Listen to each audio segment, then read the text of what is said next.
Bismillahirrahmanirrahim. Assalamualaikum warahmatullahi taala wabarakatuh dan selamat sejahtera kepada semua.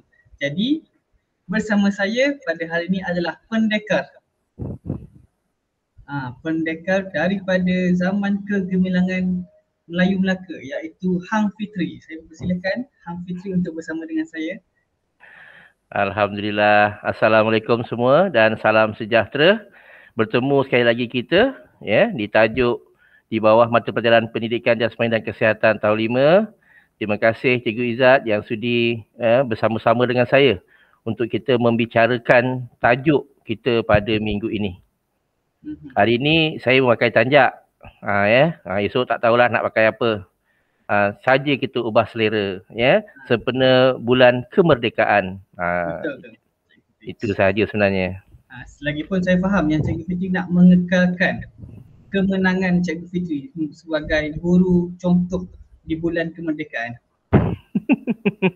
Okey, jadi murid-murid juga boleh rujuk di buku teks pada muka surat 90. Kita tengok jugalah sambil-sambil dengar, sambil-sambil rujuk pada buku teks. Jadi, ini adalah objektif dan juga kriteria kejayaan untuk PDPR kali ini. Yang pertama, di akhir pengajaran, di akhir PDPR, murid dapat menyatakan sekurang-kurangnya 4, maknanya awak kena sebut 4 pengaruh rakan sebaya yang positif dan juga yang negatif dengan betul dan tepat. Bagaimana pula dengan kriteria kejayaan cikgu? Ya, kriteria kejayaan kita pada hari ini ialah murid berjaya berkongsi contoh-contoh situasi, sekurang-kurangnya satu contoh lah, sekurang-kurangnya, pengaruh rakan sebaya positif dan negatif yang berlaku dalam diri mereka. Saya percaya murid-murid mempunyai pelbagai pengalaman berkaitan dengan pengaruh rakan sebaya sama ada di sekolah ataupun di rumah. Betul cikgu. Jadi sebelum kita mula, saya rasa elok kita lihat dulu video ini Cikgu Fitri sebab video ini akan menggambarkan apa yang kita nak belajar pada hari ini. Saya rasa video ini agak panjang Cikgu Fitri. Boleh kita play, kita pasang sampai habis Cikgu Fitri? Boleh, saya dah melihat video ni. Memang saya pun bila saya lihat, saya teringat pula zaman kenakalan saya semasa di sekolah menengah dahulu. Dan ada sesetengah video ni seolah-olah sama seperti mana yang saya lakukan dahulu. Jadi mari kita lihat. Cikgu Fitri, apa yang dapat kita gambarkan ataupun conclude daripada video yang kita tengok sebentar tadi? Cikgu Fitri, mute tu Cikgu Fitri. Okey. Pada pendapat saya, yang boleh saya simpulkan berdasarkan video tadi, murid-murid dapat melihat sifat baik dan juga sifat nakal di kalangan kawan-kawan kita, terutamanya rakan-rakan yang sebaya dengan kita. Jadi murid-murid boleh banding bezakan pengaruh mana yang murid-murid boleh ikut, sama ada yang baik ataupun yang buruk. Betul. Jadi kita akan lihat pula apakah definisi rakan sebaya. Jadi kita nak sebut pasal rakan sebaya ni kan. Rakan sebaya adalah sekumpulan orang yang berada dalam lingkungan umur yang sama atau hampir sama ataupun hampir sebaya antara satu sama lain. Contohnya, katakanlah umur 20 tahun.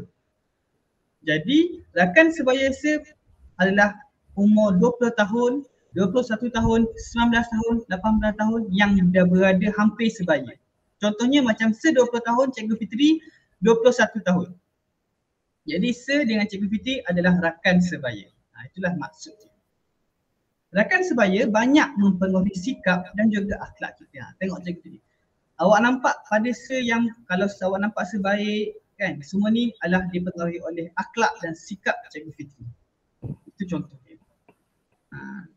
Dan yang ketiga, sebab itulah kita perlu mengetahui pengaruh positif dan juga negatif rakan sebaya. Sebab rakan sebaya ni dia mencerminkan diri kita. Jadi kita lihat pula pengaruh rakan sebaya Cikgu Fitri. Ya, jadi pengaruh rakan sebaya ni terbahagi kepada dua, iaitu yang positif dan yang negatif. Seperti mana yang ditunjukkan dalam video tadi. Ada yang baik dan juga ada yang buruk. Jadi sebelum tu mari kita lihat dahulu pengaruh rakan sebaya yang positif. Ya.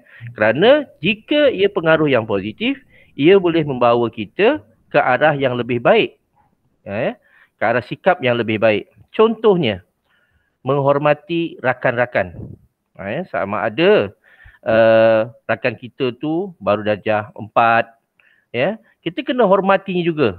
Kalau kita darjah 5, kita kena juga hormati darjah 4. Ya, kalau dengan tahun 6, lagi kita perlu hormati kerana mereka lebih tua daripada kita. Okey, itu dia menghormati rakan-rakan.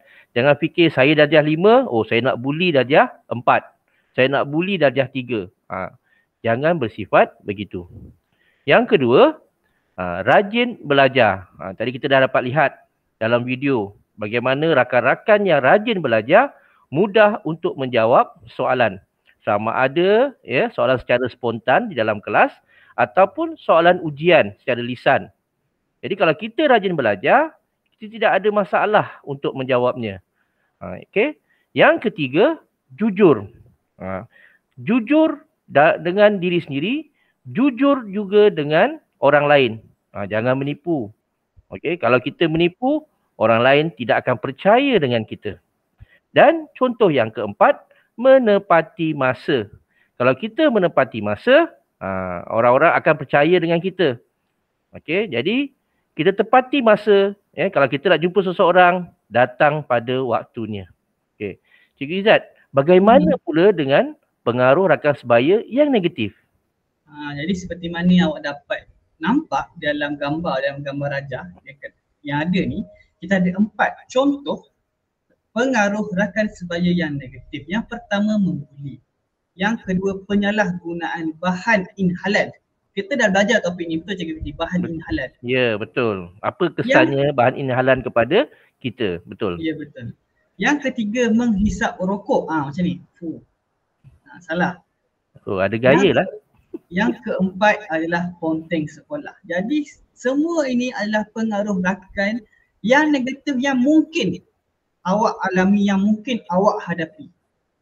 Contohnya membuli. Membuli ni kata yang paling mudah awak nampak membuli yang kelas, cakap kau pergi beli je makanan kat kantin, aku malas nak beratur. Itulah contoh kita bully rakan kita, belikan makanan untuk kita. Yang paling senang lah. Ataupun ada juga yang ponteng sekolah. Ponteng sekolah sebab apa? Sebab tak siap homework. Kawan cakap, tak payahlah pergi sekolah hari ni, kita buat tak sihat, lepas tu kita main game. Itulah contoh ponteng sekolah yang mungkin berlaku pada awak. Jadi kita akan lihat pada slide yang seterusnya, contoh situasi ni Cikgu Fitri. Cuba Cikgu Fitri baca. Saya baca lah Cikgu Fitri. Dia saya baca. Okey. Katakanlah dalam situasi ni saya sebagai rakan kepada Fitri. Saya pun cakap kat Fitri, Fitri, cuba hisap rokok ni, sedap. Saya cakap, sedap akan bahaya. Lepas tu Fitri pun buat apa? Fitri pun menolak pelawaan rakannya. Jadi bila saya cakap Cikgu Fitri, Fitri, jom hisap rokok, sedap ni. Jadi Fitri cakap apa? Tentulah saya akan menolak dengan cara yang baik. Kita jangan menolak dengan cara yang agak kasar. Kita menengking atau menghinanya. Kerana ini akan menarik perhatian dia untuk mengajak kita ni supaya menyertai mereka. Betul. Lepas tu saya pun pujuk lagi Cikgu Fitri. Cubalah sekali, kami semua hisap rokok. Tak cool lah kalau kau tak hisap. Itu contoh yang kawan akan pujuk. Lepas tu apa yang Cikgu Fitri rasa ni? Okey, situasi ni sebenarnya pernah berlaku kepada saya masa saya di sekolah menengah. Ya. Sebab kalau kita rasa kita tak menghisap rokok, memang kita rasa kita tak cool. Seperti mana yang Cikgu Izzat sebutkan tadi. Kalau tak hisap rokok, tak cool. Ataupun kalau kita tak hisap rokok, kau bukan anak jantan. Kau pondan, dia kata. Ini juga adalah tekanan-tekanan daripada pengaruh rakan sebaya yang di mana kita cuba mengelakkan sikap negatif tu. Tetapi apabila kita menerima cabaran seperti mana yang disebut tadi, ya, tak cool lah kalau tak hisap. Ya. Jadi kita akan rasa tertekan dan akhirnya kita akan melanggar prinsip itu sendiri dengan akhirnya menghisap rokok. Begitu. Jadi saya boleh cakap yang Cikgu Fitri berjaya menolak pengaruh rakan sebaya yang negatif. Betul Cikgu Fitri? Ya, betul. Ya, dengan caranya saya menolak dengan cara yang baik. Ya, saya tidak bermusuhan dengan mereka.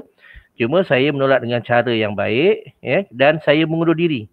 Maknanya kita cuba kurangkan masa bersama dengan mereka. Kalau kita kuat dari segi prinsip macam Cikgu Izzat, ya, seorang yang kuat dan berpegang kepada prinsip, tawaran macam mana sekalipun yang diberikan, Cikgu Izzat boleh menolak dengan baiknya. Betul Cikgu Fitri. Jadi, ini yang saya nak tunjuk ni. Contoh rakan sebaya yang positif. Kalau dapat lihat gambar yang pertama tu, ini adalah contoh pengaruh rakan sebaya yang positif. Tengok, buat kerja rajin tengah panas. Beg pun tak buang lagi tu, biar baju oren ni Cikgu Fitri. Memang betul rajin. Tengah panas pun buat kerja. Itu contoh dia. Maknanya bila kawan buat kerja, dia ajak kita sekali. Kita join buat kerja. Betul Cikgu Fitri? Betul. Maksudnya kita sama-sama melakukan kerja. Itu yang cuba disampaikan oleh Cikgu Izzat. Sama-sama. Lepas tu tengok gambar yang kedua. Bila rakan kita dalam kesusahan, kita tolong. Cuba kita tengok yang sebelah ni dalam kesusahan. Jadi yang ni pun tolong rakan kita. Saling bantu-membantu. Inilah contoh rakan sebaya yang positif. Bila kawan dalam susah, kita tolong. Bila kawan dalam senang, kita bersama dengan dia. Betul Cikgu Fitri? Betul. Jadi kita akan lihat pula. Cikgu Fitri ada komen Cikgu Fitri pasal gambar ni? Tak ada komen. Cuma menariknya gambar ni ialah kalau kita ada masalah, ya, jangan kita pendam. Kita boleh luahkan dengan rakan-rakan kita, rakan-rakan sebaya, selain daripada guru kaunseling di sekolah, guru kelas atau guru yang kamu rapat. Kamu juga boleh meluahkan jika ada masalah dengan kawan-kawan yang rapat dengan kamu atau rakan sebaya yang boleh memberikan impak positif kepada kamu. Jadi ini adalah contoh rakan sebaya yang negatif Cikgu Fitri. Ya, ya. Jadi headline dia tu. Ada banyak dalam media sosial, antaranya kesal tak sudah, remaja, apa ya tulisannya?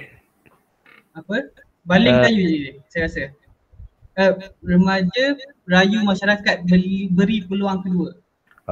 Ya, mungkin remaja ni ada melakukan sesuatu kesalahan yang bukan sahaja memalukan diri sendiri tetapi juga memalukan keluarganya. Jadi dapat lihat yang bawah sekali pengaruh rakan sebaya Cikgu. Gambar pula gambar perempuan tengah bergaduh Cikgu Fitri. Ya, dia sedang membuli rakan sekelasnya, ya. Sebab membuli ni tak semestinya murid lelaki. Kadang-kadang murid perempuan pun pandai juga dah membuli sekarang. Mungkin Cikgu Fitri yang ni dia tak terlibat Cikgu Fitri, tapi dia pun sebab tengok kawan-kawan dia bully, dia pun join sama bully. Iaitu pengaruh yang negatif yang ada nampak tadi. Macam mana tadi telah disebutlah, kalau kau tak join bully, mungkin kau bukan ahli kumpulan kami. Dipulaukan dan sebagainya. Jadi kita dapat lihat yang ni Cikgu Fitri. Pelajar perempuan tingkatan 3 ditahan bersama dadah. Tengok, ini adalah dia ni. Dia bersama dengan rakan-rakan dia. Bukannya buat seorang lah. Dia ikut kawan dia. Konten sekolah, lepas tu ditahan pula bersama dengan dadah. Ini contoh Cikgu Fitri. Contoh pengaruh rakan sebaya yang negatif Cikgu Fitri. Betul. Ya, mungkin kawan-kawan ni tak tahu. Ya, sama-sama nak ponting sekolah. Tapi mungkin ada di antara kawan-kawan kita ni sebenarnya sengaja mengajak kita ponting sekolah. Supaya apabila ditangkap, sekurang-kurangnya bukan seorang. Ya, supaya kita ramai-ramai kena. Jadi dia puas hati, saya kena, dia pun kena. Jadi ramailah yang kena tangkap. Dan kebetulan salah seorang daripada kawan-kawan kita tu ada pula dadah. Walaupun kita tidak menghisap atau menjual atau tahu berkaitan dengan dadah, tetapi kita juga akan dituduh memiliki dadah. Kerana kita bersubahat dengan kawan-kawan yang ada dadah. Jadi rakan-rakan atau murid-murid sekalian, berhati-hati memilih kawan. Sampai di hujung dah Cikgu Fitri. Ya, tajuk kita minggu ini walaupun pendek tetapi mempunyai mesej yang sangat jelas. Jadi murid-murid kena faham ya. Jadi apakah rumusan yang kita capai pada hari ini Cikgu Izzat? Jadi rumusan yang pertama, rakan sebaya memainkan peranan yang penting dalam mencorak dan membentuk akhlak seseorang individu. Jadi seperti mana yang awak nampak, contohlah, saya tak nak bagi contoh jauh, contoh saya, diri saya. Okay. Awak tengok baiknya saya, buruknya saya, macam itulah kawan-kawan saya. Betul Cikgu Fitri? Betul. Kalau awak nampak saya baik, maknanya Cikgu Fitri pun baik. Kalau awak nampak Cikgu Fitri baik, insya-Allah saya pun baik. Macam itulah gaya dia. Ya, betul. Yang kedua, Kerana orang yang baik ni selalu akan didampingi oleh rakan-rakan, ya, di mana kita akan mencontohi sifat akhlak yang baik. Sebagai contoh, Cikgu Izzat seorang yang berakhlak mulia, baik, sentiasa membantu rakan-rakan yang lain. Jadi saya sendiri pun akan mencontohi sifat dan sikap Cikgu Izzat kerana ia mempunyai akhlak yang baik.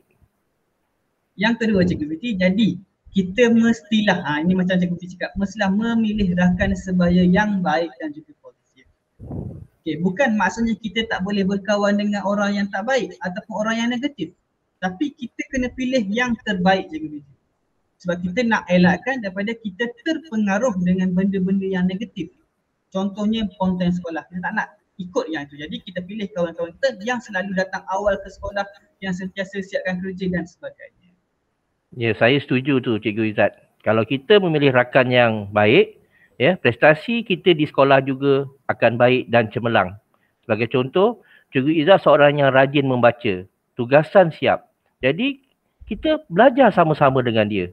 InsyaAllah, ya, sifat positif atau aura yang positif yang ada pada Cikgu Izzat akan ada pada kita juga. Seterusnya Cikgu Fitri. Ya, ibu bapa, guru dan masyarakat perlu proaktif dalam memantau rakan sebaya anak-anak. Ini bermaksud, ya, kami sebagai guru perlu melihat, ya, murid-murid kita ni dengan siapa mereka berkawan. Ya. Sebagai contoh, sebelum ini murid ini seorang yang baik, mendengar kata, tugasan kerja sekolah semua siap. Tiba-tiba pada satu ketika murid ini hilang, tidak menyertai PDPR, tidak melaksanakan tugasan dan sebagainya. Jadi kami guru-guru perlu memantau, ya, dan mengenal pasti apakah punca masalah murid-murid ini. Adakah kerana pengaruh rakan sebaya? Jika benar, ya, kita perlu bantu murid-murid ini, ya, untuk mengelakkan ia lebih bersifat jauh negatif. Kita kena sekat. Okey, itu dari kalangan guru-guru. Dari segi ibu bapa, macam Cikgu Izzat, bagaimana? Okay, daripada segi ibu bapa, bila sekarang PDPR, ibu bapa nampak kawan-kawan dia keluar petang main dengan siapa, betul Cikgu Fitri? Betul. Mungkin dia keluar dengan sepupu ke, kan, dengan adik-beradik ke, dengan kawan ke. Jadi sebagai ibu bapa kita perlu memantau siapa rakan anak kita berkawan ni dan apa aktiviti yang diorang buat. Kalau petang tu bersukan tak ada masalah. Tapi kalau petang pergi ke tempat yang tidak sepatutnya, melanggar SOP dan sebagainya, betul Cikgu Fitri? Betul. Jadi kita kena pantau lah supaya kita tak nak benda yang negatif tu berlaku dan benda yang negatif tu ada pada anak kita. Ya, dan sebagai masyarakat, kita berhak untuk mengetahui dan bertanya, ya, kenapa ada anak-anak yang pada setiap pagi tu tidak menyertai PDPR. Ya, kita kena kenal pasti apakah masalah mereka. Sebab kalau setiap pagi ni sepatutnya murid-murid berada di rumah untuk bersama-sama kita dalam PDPR. Tapi kadang-kala saya terjumpa juga murid-murid yang berkeliaran. Ada juga saya bertanya kenapa berkeliaran dan sebagainya. Jadi kawan, guru, ibu bapa, masyarakat perlu proaktif dalam memantau, ya, sikap anak-anak kita dan juga rakan-rakan sebaya mereka. Dan yang terakhir, dan yang terakhir sekali, sebagai seorang murid, kita mestilah belajar untuk katakan tidak.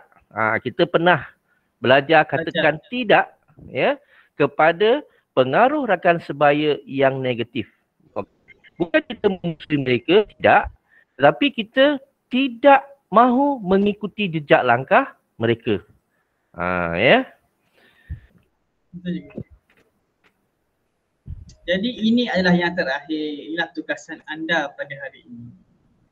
Okey, tugasan yang pertama, tuliskan pengalaman anda. Tak kisahlah panjang ke, awak nak buat panjang ke, pendek ke, tak kisah Cikgu Fitri. Asalkan kita dapat tahu itu adalah pengalaman anda sendiri dalam mengikuti pengaruh rakan sebaya yang positif dan menolak pengaruh rakan sebaya yang negatif. Sekurang-kurangnya satu positif, satu negatif. Betul Cikgu Fitri? Betul. Katakanlah contoh pengaruh rakan sebaya yang positif. Okey, untuk saya lah contohkan. Okey. Saya nampak Cikgu Fitri sebelum masuk kelas, Cikgu Fitri akan bersedia dengan apa yang nak diajar. Jadi saya pun ikut apa yang Cikgu Fitri buat supaya saya dapat benda yang positif. Itu yang positif. Untuk yang negatif pula, katakanlah saya jumpa dengan saya ada seorang rakan. Rakan ni dia buat kerja sentiasa tak siap. Kerja tak hantar dan sebagainya. Jadi saya pun tolak dia awal-awal. Saya tolak tu bukan saya tak berkawan. Saya tak ikut apa yang dia buat dan saya anggap benda tu tak betul. Itu adalah pengaruh rakan sebaya yang negatif yang saya pernah tolak. Bagaimana pula dengan tugasan yang kedua, Cikgu?